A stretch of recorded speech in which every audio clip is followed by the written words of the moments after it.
Hi there guys, how are you?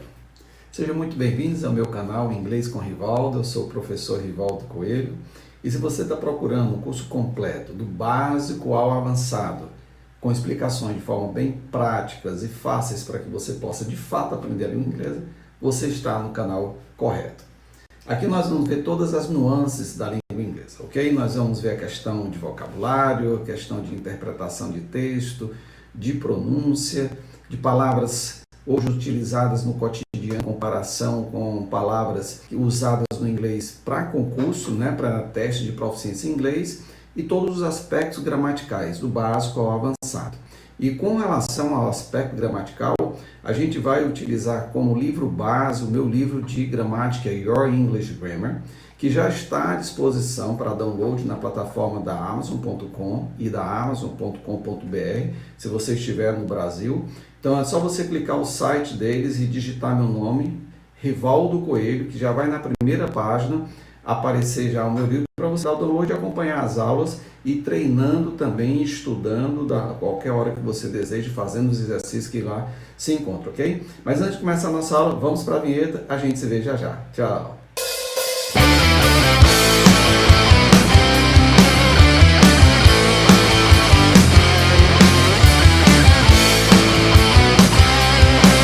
Nossa aula de hoje é sobre os pronomes pessoais, tá certo?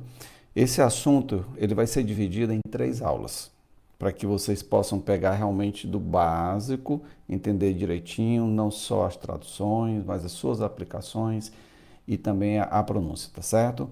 O primeiro pronomes pessoais que a gente vai ver são os pronomes pessoais do sujeito, que nós chamamos em inglês de subject personal pronouns, são esses aqui, ó. Então, se você observar, vamos aqui primeiro a tradução e depois a gente vê alguns aspectos da pronúncia, tudo bem? Então vamos lá. I, eu, you, tu, você, he, ele, para identificar homem, she, ela, para identificar mulheres. Talvez você ache até estranho, perguntando se isso já não é óbvio, né? Bom, ele identifica homem, ela, mulher, obviamente.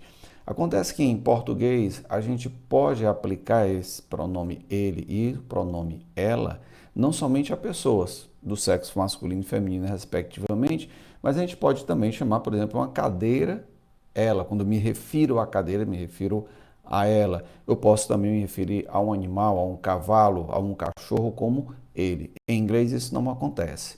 Por isso tem essa particularidade do he ser especificamente para homens, o she ser especificamente para mulher e aqui o it, esse sim, ele também tem um significado de ele e de ela, mas quando a gente vai utilizar e identificar coisas e animais. E o it também ele pode não ter nenhuma tradução, ele pode ser neutro. Se existir, por exemplo, uma oração sem sujeito, onde o sujeito não é identificado, então a gente usa o pronome neutro it, que tem como tradução o ele e o ela, aqui normalmente para coisas e animais. Essas são as pessoas do singular, tá? Eu, tu, ele, ela. I, you, he, she, it. Agora as do plural nós temos o we, que é nós, you, vós, vocês, e they, eles e elas. E aqui uma particularidade com relação à pronúncia. Em algumas palavras em inglês nós vamos encontrar que elas são escritas com TH. Essa pronúncia com TH ela não existe na língua portuguesa. Ela acontece quando a gente coloca a língua embaixo dos dentes superiores e sopra. Então aqui eu tenho they. Nós temos a palavra dia em inglês que é day, D-A-Y.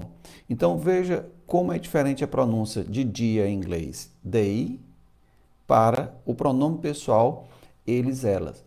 They, they, they, they, they. Observe que até a forma dos lábios da boca, quando eu vou pronunciar a palavra dia em inglês, they, muda, they é diferente, ok?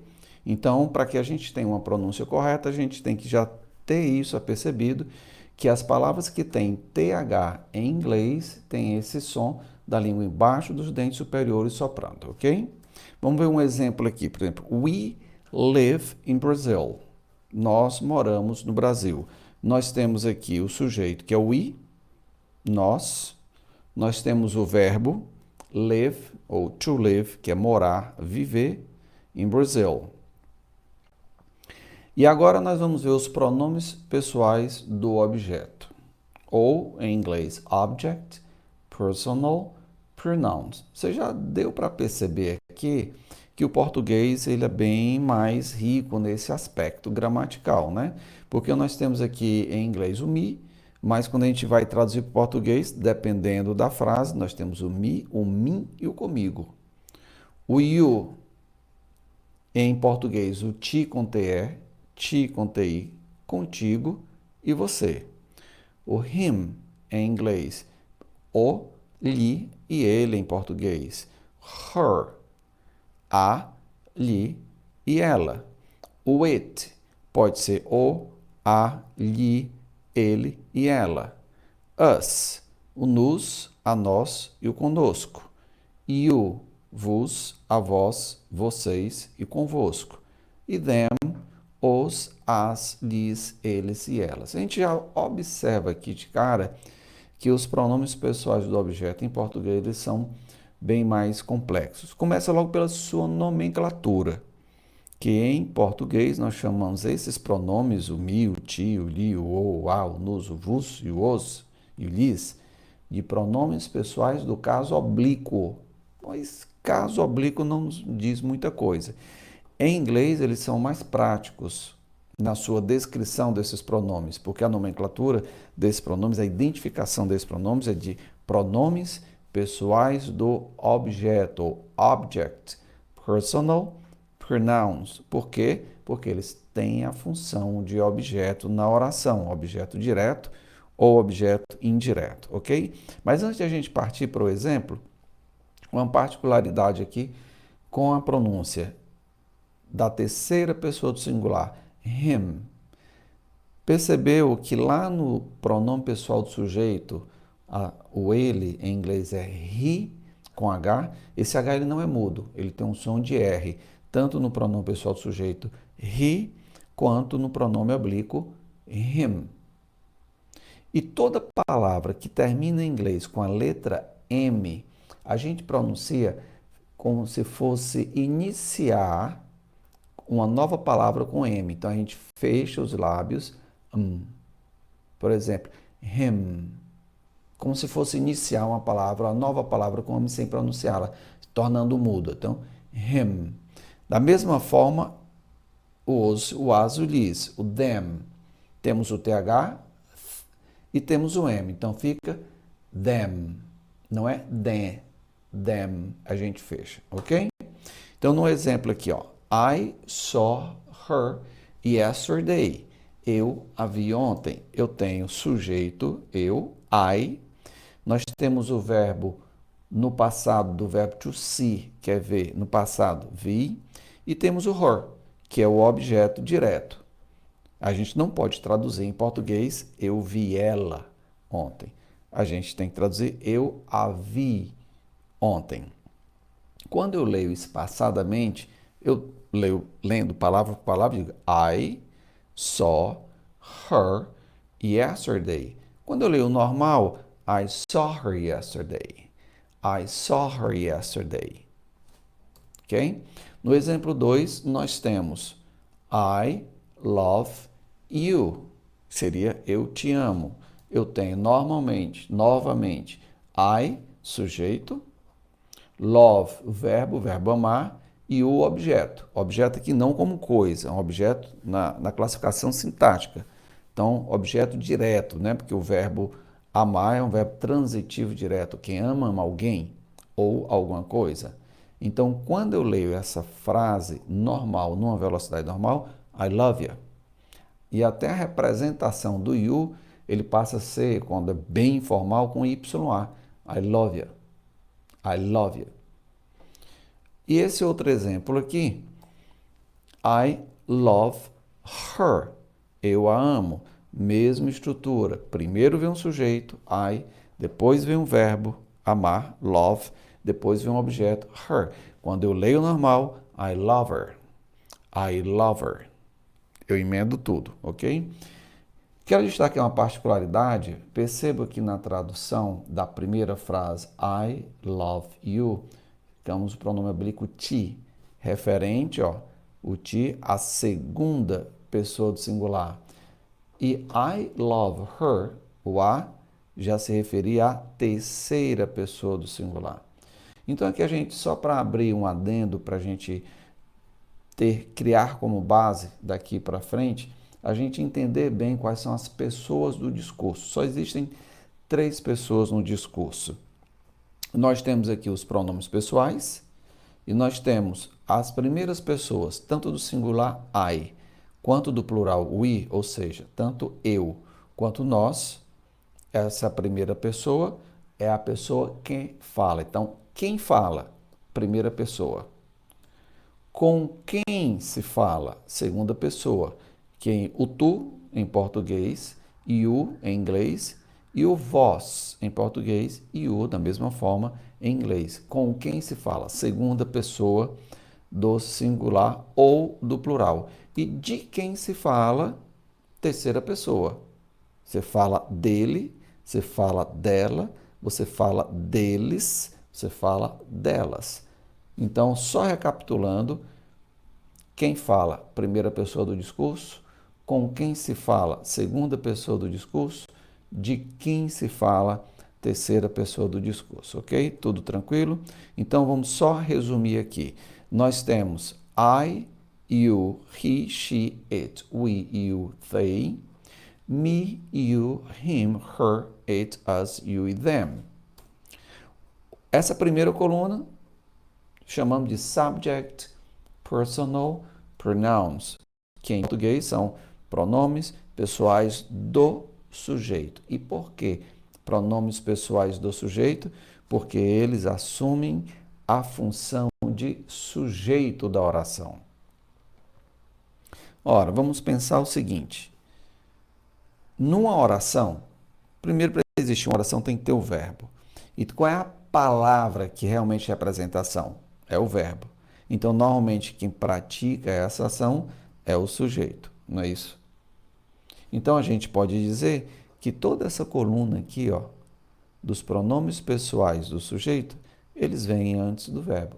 Essa dica é imprescindível, muito importante para a gente acertar algumas questões de gramática da língua inglesa abordando esse tema.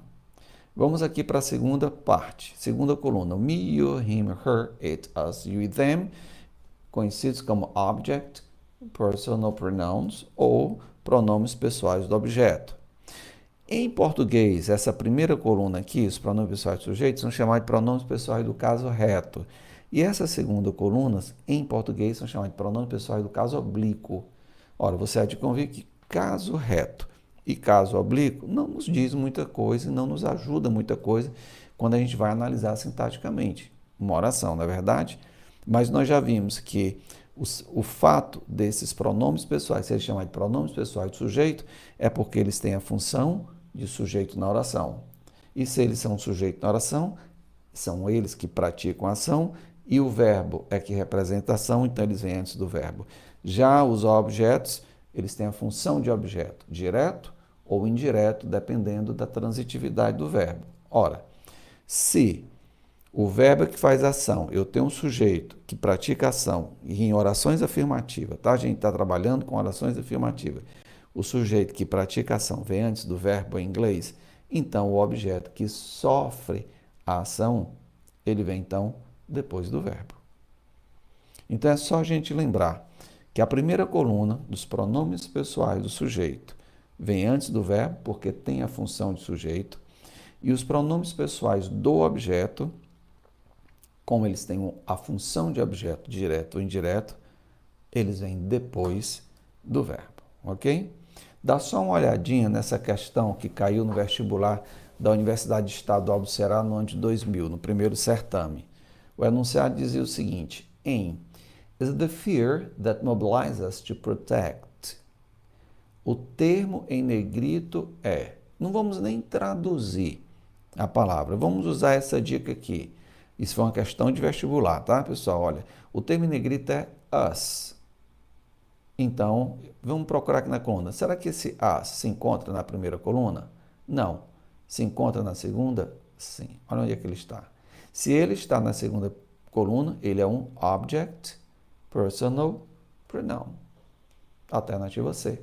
A gente nem sequer precisou traduzir a palavra se a gente lembrar dessa dica, dessa colocação, dessa função dos pronomes pessoais.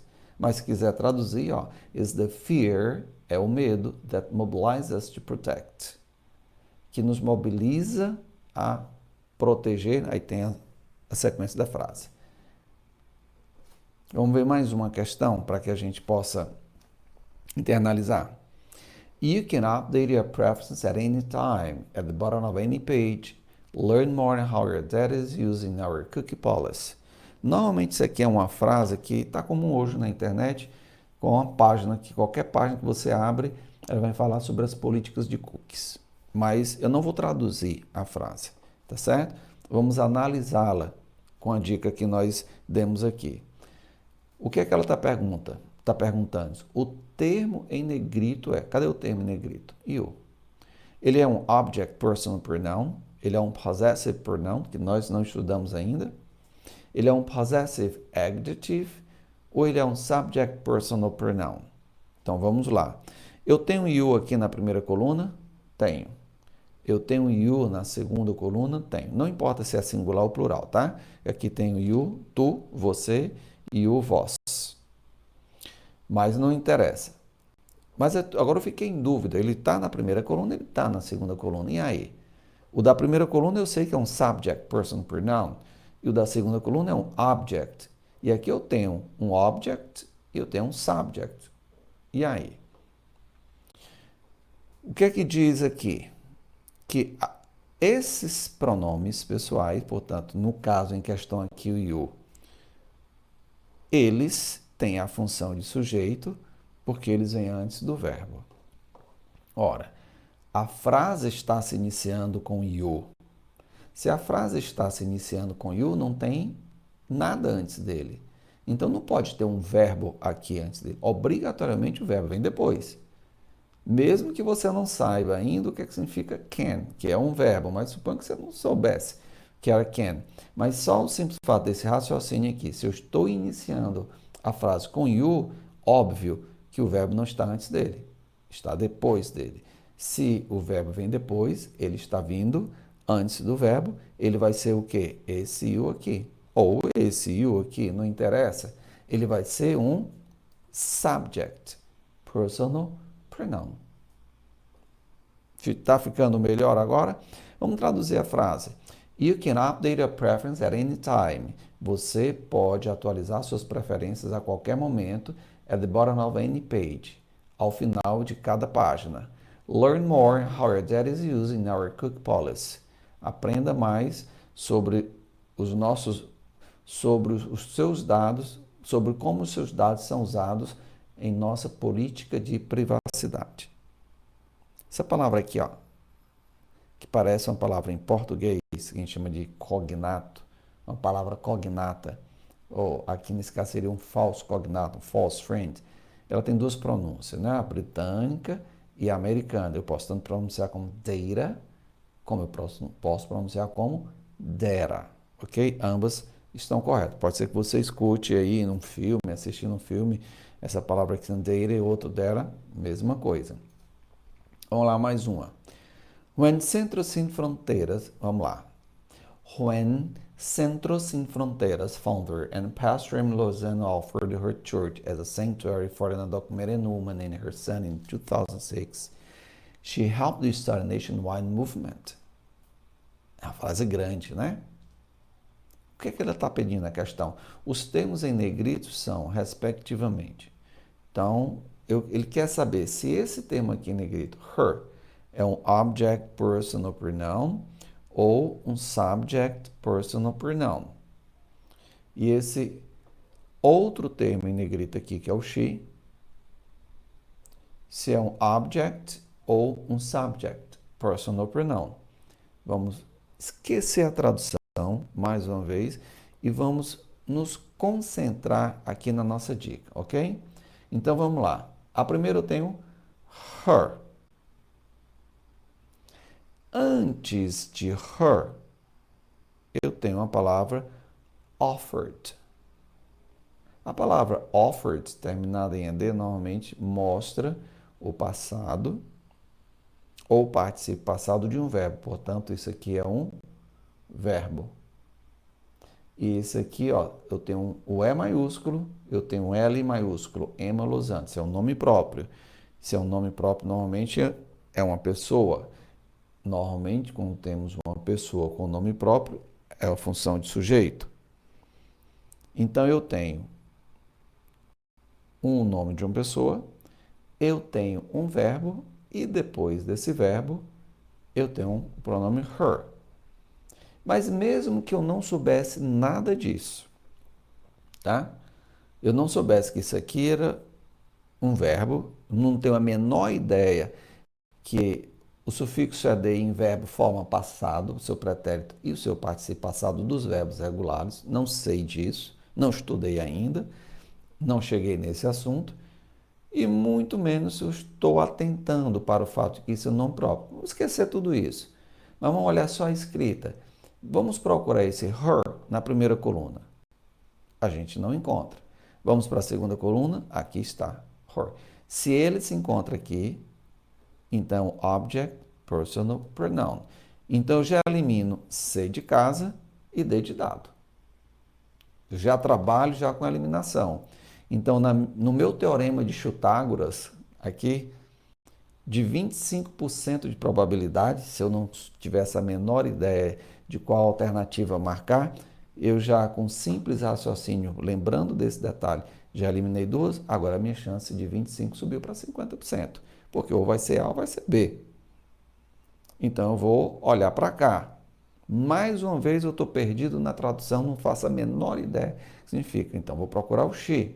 Opa, o she se encontra aqui nessa coluna? Se encontra, está aqui. Se encontra nessa? Não. Então se ela se encontra nessa, ela é o quê?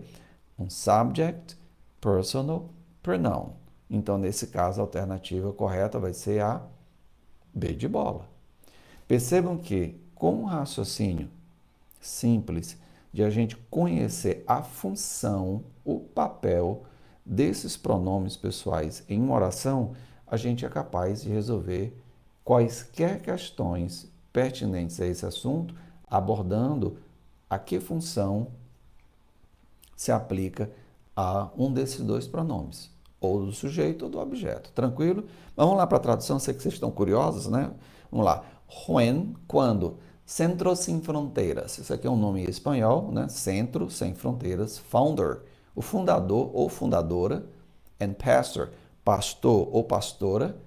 Emma Lozano, opa, que é um nome feminino. Então, quando a fundadora e pastora do Centro Sem Fronteiras, Emma Lozano, offered her church, ofereceu sua igreja as a sanctuary, como um santuário for an undocumented woman, a uma ou para uma mulher sem documentos, ou seja, uma mulher ilegal no país, and her son, e seu filho, filho de quem? Desta mulher que estava ilegal no país.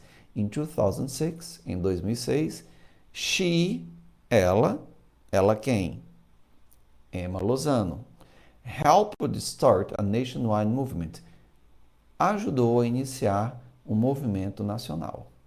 E é isso aí, galera. Finalizamos aqui a nossa primeira parte sobre a aula de pronomes pessoais, ok? Então fortalece o canal, dá a tua curtida, se inscreve, aciona o sininho, compartilha essa aula com outros amigos seus que você sabe que realmente também desejam aprender a língua inglesa, tá certo? Nós vamos ter sobre esse assunto ainda mais duas aulas, que é a parte 2, nível intermediário, e a parte 3, que é o nível avançado. Então, fica ligado no canal, até a próxima, um grande abraço. Valeu, galera!